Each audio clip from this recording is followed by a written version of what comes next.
Leaders of our European allies should take primary responsibility for defense of the continent, which means security ownership by all allies, guided by a clear understanding of strategic realities, and it's an imperative given the strategic realities that we face. And that begins with increasing defense spending. 2% is a start, as President Trump has said, but it's not enough. Nor is 3%, nor is 4%, more like 5%.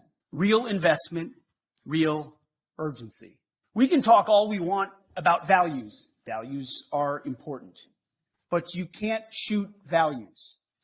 You can't shoot flags, and you can't shoot strong speeches.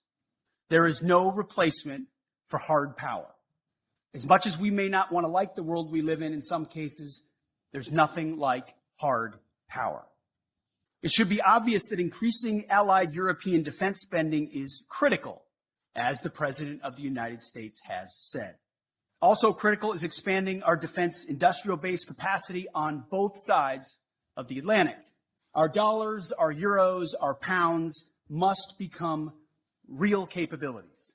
The U.S. is fully committed under President Trump's leadership to pursue these objectives in the face of today's threats.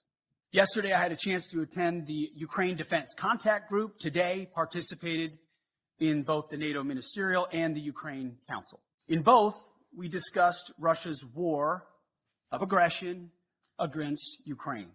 I had the chance to brief allies on President Trump's top priority, a diplomatic, peaceful end to this war as quickly as possible in a manner that creates enduring and durable peace.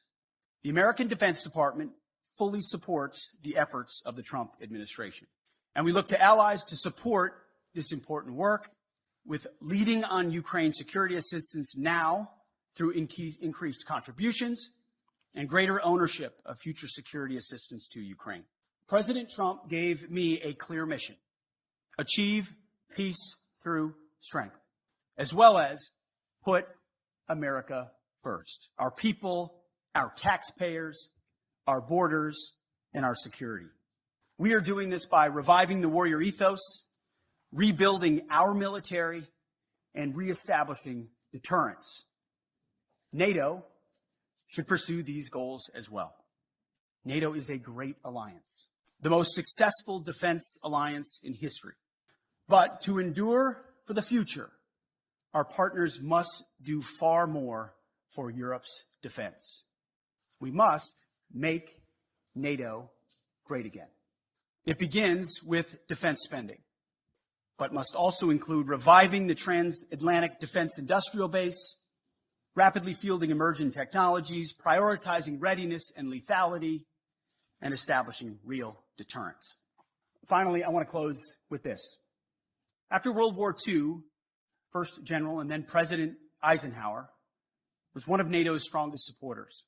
He believed in a strong relationship with Europe. However, by the end of Eisenhower's presidency, even he was concerned that Europe was not shouldering enough of its own defense, nearly making, in Eisenhower's words, quote, a sucker out of Uncle Sam. Well, like President Eisenhower, this administration believes in alliances, deeply believes in alliances. But make no mistake, President Trump will not allow anyone to turn Uncle Sam into Uncle Sucker. Thank you, and we're glad to take some questions.